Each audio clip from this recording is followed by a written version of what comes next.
जी कहते हैं एक बार मैं मृत्यु लोक में गया और मैंने वहां जाकर देखा कि मनुष्य अनेक कारणों से दुखी एवं पीड़ित है, नाना कारण, और जीवन में सब मूल कारणों का कारण है उसके जीवन में सत्य को छोड़ दिया। सत्य नारायण व्रत कथायाम, ना दान है, ना भोजन है, ना कोई क्रिया है, केवल वाणी से सत्य को समझना है। सत्य कथा व्रतयाम, सत्य का व्रत लेना है तो अनेक कर्मों के फलस्वरूप विविध योनियों में जन्म लेना, यातना भोगना और गर्भों का कष्ट पाना। इन यातनाओं के कारण जीव जो है नाना प्रकार की योनि में क्लेश पाता है। कभी सूकर कुकर बन जाता है, कभी पक्षी बन जाता है, कभी मरांग हाथी और मगरमच्छ जलचर बन करके अनेक अनेक प्रकार की योनियों में जीव भ्रमण करता है। ऐसा कोई उपाय हो उसे आप बताने की कृपा करें। यह देख नारद जी संत है, संत को दया आ गई और संत ने विष्णु लोक गए।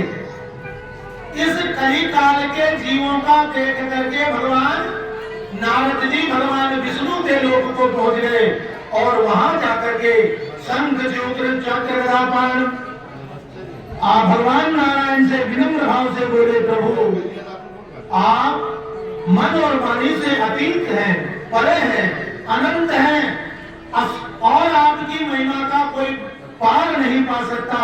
हे प्रभु आप निर्गुण हैं, गुणातीत हैं, गुणों से परे हैं, अधिभूत हैं और अनेक दुखों के विनाशक भी हैं। सभी देवता आपकी शरण में जाकर अनेक प्रकार के दुखों से क्लेशों से छूट जाते हैं। हे प्रभु मैं आपकी शरण में आकर आपसे जानना चाहता हूँ कि प्रभु मैं आपको बारंबार नमस्कार करता हूँ। नारद जी की प्रार्थना सुनकर भगवान बोले, हे महाभाग, हे साधु नारद, तुम्हारे मन में दूसरों के दुख दूर करने का यानी परोपकार के लिए याद रखना। सत्यनारायण भगवान की कथा कहती है कि अगर कोई को दुखी देखो, किसी को दीन देखो, किसी की अगर इस प्रकार की दशा देखो तो उस पर दया करो। और उसके लिए जिस प्रकार नारद जी भगवान के लोक में जाते हैं उसी प्रकार कोई महापुरुष के पास जाकर के उससे भिक्षा आदि मांग करके उसके जीवन का क्लेश दूर करो। ऐसा करने पर भगवान प्रसन्न होते।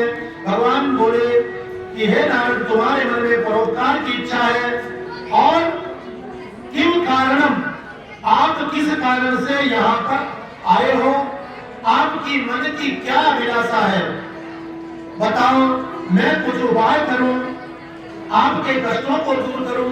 आप किस प्रयोजन से सत्यलोक में भगवान विष्णु लोक में पधारे हो। तो नारद जी बोले, मत्स्य लोका मनुष्य नाना क्लेशे पितायाम, हे प्रभु मृत्यु लोक में मनुष्य नाना प्रकार के कलेशों से, पापों से, नाना प्रकार के दुखों से पीड़ित है और अनेक कर्मों के कारण अनेक योनियों में जन्म लेकर अनेक क्लेशों को पा रहा है। हे नाथ, जिनके नाना क्लेश कैसे दूर हो, यदि आपकी मुझ पर कृपा हो तो आप मुझे उपाय बताइए, उसी को सुनने की मेरी इच्छा है।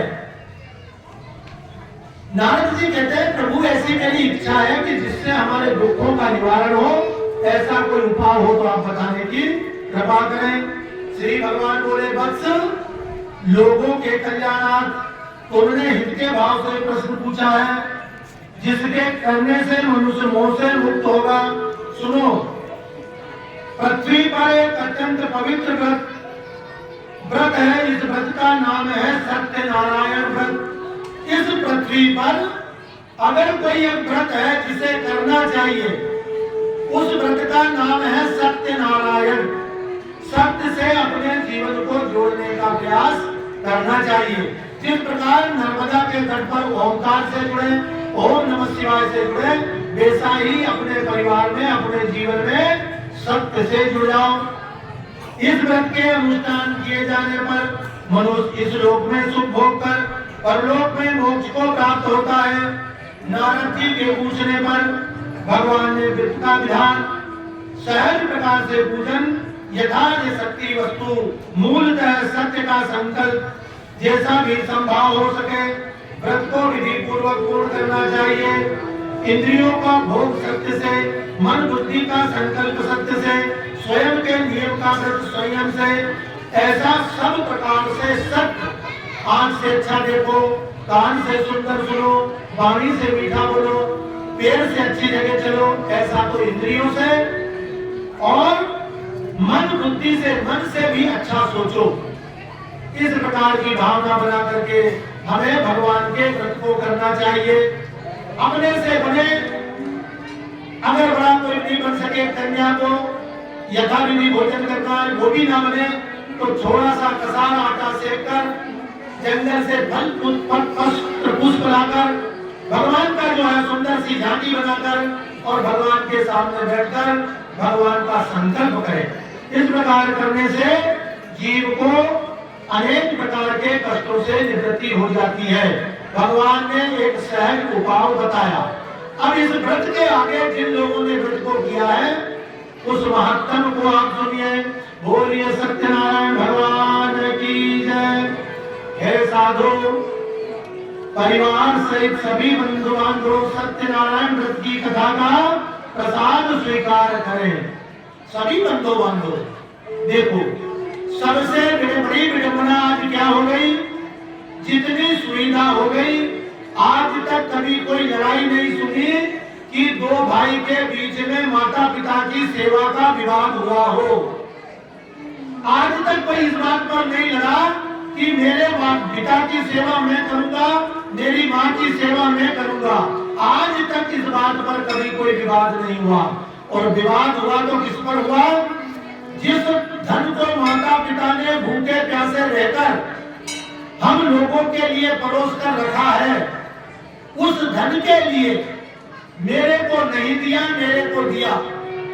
अरे जन्म दिया ये बात भूल गया, पढ़ा लिखा कर शिक्षा दी ये बात भूल गया, तुझे संसार बताया, तेरी अंगुली पकड़कर तुझे गीले से सूखे में बिठा दिया, वो माँ का उपकार भूल गया और माता पिता के सामने कहता है तुमने मुझे क्या दिया। और याद रखना, जब भी कोई झगड़ा होता है तो सत्य को छोड़ने पर होता है। जो बात सत्य है उसको स्वीकार लो, और हम सत्य को स्वीकारते नहीं और छोटी छोटी बात पर एक ईंट की दीवार के ऊपर हमारा झगड़ा हो जाता है। तो ऐसे झगड़े से बचो, भगवान सत्यनारायण का व्रत करो, और जब व्रत करो तो पूरे परिवार के बैठकर भगवान का प्रसाद लो। ऐसा नारद जी कहते हैं। वहां पर मनोवांछित फल को देने वाले भगवान, एक ब्राह्मण इस व्रत को करके कृतकृत्य हो गए। अब कहते हैं एक ब्राह्मण ने इस व्रत को किया। ब्राह्मण ब्रह्म को जानते हैं और ब्रह्म को जानकर संसार में ये बात बताना चाहते हैं कि आप इस सत्य के व्रत को करिए। उनकी कथा सुने। काशीपुरी ग्राम में एक निर्धन ब्राह्मण रहते हैं। अब ब्राह्मण की कथा सुनो। काशीपुरी में, काशी कहाँ है, काया ही काशी है। ये जो काशी है इसमें ही एक ब्राह्मण रहता है। ब्राह्मण माने भगवान परमात्मा ब्रह्म को जानने वाला। कौन से ब्रह्म को? जो करता है वो परमात्मा करते हैं, जो होता है भगवान की इच्छा से होता है। इस बात को सब जानते हैं, पर जब स्वार्थ सामने आ जाता है तो कोई नहीं मानते। ऐसा उस व्रत को उस काशीपुरी के ब्राह्मण ने किया और वह भगवान को चाहने वाला था। भूख प्यास से व्याकुल होकर भटकते हुए भगवान की कृपा से वह व्रत ब्राह्मण एक अनुभव का रूप बनाकर एक व्रत ब्राह्मण के सामने एक भगवान का श्री दिखाया गया। एक बिल्कुल निर्धन ब्राह्मण बनकर भगवान आए और उस ब्राह्मण से जाकर कहने लगे कि आप किस व्रत के लिए इस प्रकार अत्यंत दुखित होकर पृथ्वी पर भटक रहे हो? यदि आपकी कोई इच्छा हो सो मुझसे कहो, मैं आपकी वो इच्छा सुनना और जानना चाहता हूं। कथा कहती है कि ये जो ब्राह्मण हमारे पास आते हैं, हमारे कुल पुरोहित होते हैं, अगर अपने उसमें कोई कष्ट हो तो अपने कुल ब्राह्मण को कहो, अपने घर में कोई बुजुर्ग हो जो जानता उससे कहो, अपनी समस्या पहले तो अपने परिवार में कहो, और परिवार से ना कहो तो जाकर के अपने कुल पुरोहित से कहो, उनसे भी नहीं कहो तो भगवान के सामने जाकर कहो। पर हम क्या करते हैं, अपनी समस्या दूसरों के सामने जाकर कहते हैं, और जिस दिन हमारे घर की बात किसी छठे कान में चली जाती है, हमारे घर की कोई बात दूसरा सुन लेता है, उस दिन हमारे घर की कहानी बदल देता है। ये संसार मतलबी है, किसी का दुख दूर नहीं करता, हर आदमी उस आत्मा को गड्ढे में धकेलना चाहता है, पर भगवान को दया है, भगवान बड़े दयालु हैं। उन्होंने पूछा कि मैं सुनना चाहता हूँ, तो ब्राह्मण ने कहा, हे प्रभु, मैं बड़ा गरीब ब्राह्मण हूँ और भिक्षा से जीवन यापन करता हूँ, आप कोई अगर उपाय जानते हो तो मुझसे कृपा करके कहने की कृपा करें। हे भगवान, मैं बहुत गरीब हूँ, मैं बहुत दुखी हूँ, मैं बहुत दीन हूँ, अगर परमात्मा आप जानना चाहते हो तो प्रभु आप मुझे बताने की कृपा करो। भगवान ने वृद्ध ब्राह्मण से कहा कि सत्यनारायण विष्णु भगवान मनचाहा फल देने वाले हैं। हे द्विजश्रेष्ठ, आप सत्यनारायण का उत्तम व्रत करें, मनुष्य इस व्रत को करके दुखों से निवृत्त हो जाता है। अब ध्यान ये देना है कि दुख आने का कारण क्या है, वह है सत्य, और उस सत्य को छोड़ने के कारण नाना प्रकार के दुखों को निमंत्रण देते रहे और स्वयं भी दुखी होते रहते हैं। भगवान ने व्रत की विधि बताई और भगवान वहां से अंतर्ध्यान हो गए। भगवान रास्ता बताकर चले जाते हैं, भगवान को कभी किसी चीज की जरूरत नहीं होती। संत भी ठीक ऐसे ही होते हैं, जीवन में सत रास्ता बता करके अपना मार्ग पकड़ लेते हैं, पर ठगी तब होती है जब हम किसी बहलिया के चक्कर में हो जाते हैं। तो अपने जीवन को किसी ऐसे व्यक्ति के उस ठगी में मत करो जो लोगों को ठगना चाहता हो। भगवान कहते हैं कि वृद्ध ब्राह्मण ने मन ही मन भगवान का चिंतन किया और अपने घर लौट गया। भगवान की कृपा से वह सत्यनारायण के व्रत को करने लगा और कुछ ही दिनों में इस व्रत को करने मात्र से उसके जीवन में सभी प्रकार के धन धान्य सुख समृद्धि की प्राप्ति हो गई। ब्राह्मण ने भगवान की बात सुनी, एक अपनी निर्धनता, अपनी गरीबी यानी अपनी समझ को पूर्ण करा। सबसे पहले हमारी धरा पर निर्धन ब्राह्मण, निर्धन का मतलब धन से नहीं है, ज्ञान के अभाव का, सत्य का जब अभाव होता है तो वो निर्धनता है। उस सत्य के कारण असंतोष जीवन में होता है, और जब भगवान की कृपा हो जाती है तो जीवन में संतोष आ जाता है। जो आवे संतोष धन तो सब धन धूल समान।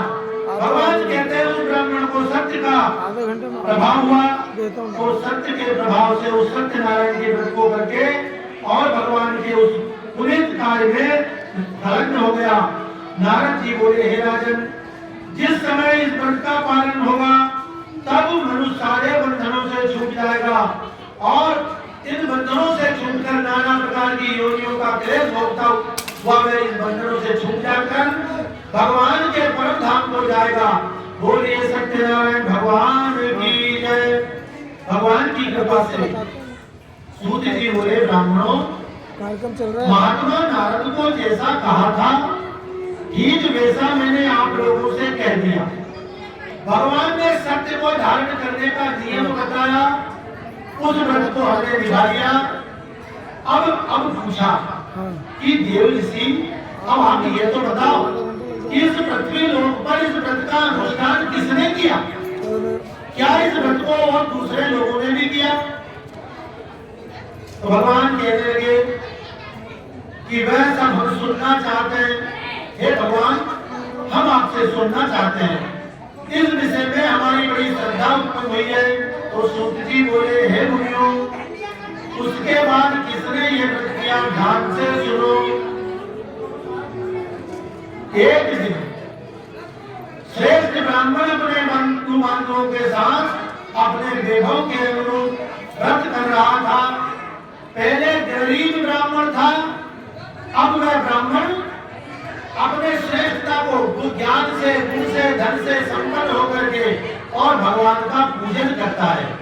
उस भगवान को पूजन करते हुए एक लकड़हारे ने देखा।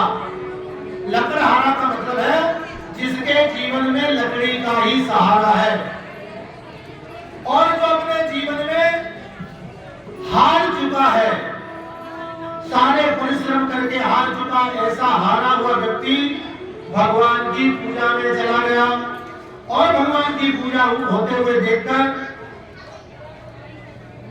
इस व्रत को करते हुए देखकर प्रणाम करके पूछने लगा, प्रभु आप ये क्या कर रहे हो?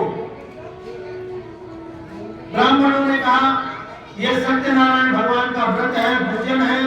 ये व्रत दुख और दारिद्र्य का नाश करता है और इच्छित वस्तु प्रदान करता है, पुत्र पौत्रादि की वृद्धि करता है। इस व्रत के प्रभाव से मेरा घर धन धान्य से पूर्ण हो गया। कौन कह रहा है? वो ब्राह्मण जिसके जीवन में कभी कुछ नहीं था, भगवान की कृपा से, सत्य बोलने से, भगवान के सामने अपनी बात कहने से उसके घर में सभी कुछ वस्तुएं पर्याप्त हो गई। ये सत्य समझ लेना।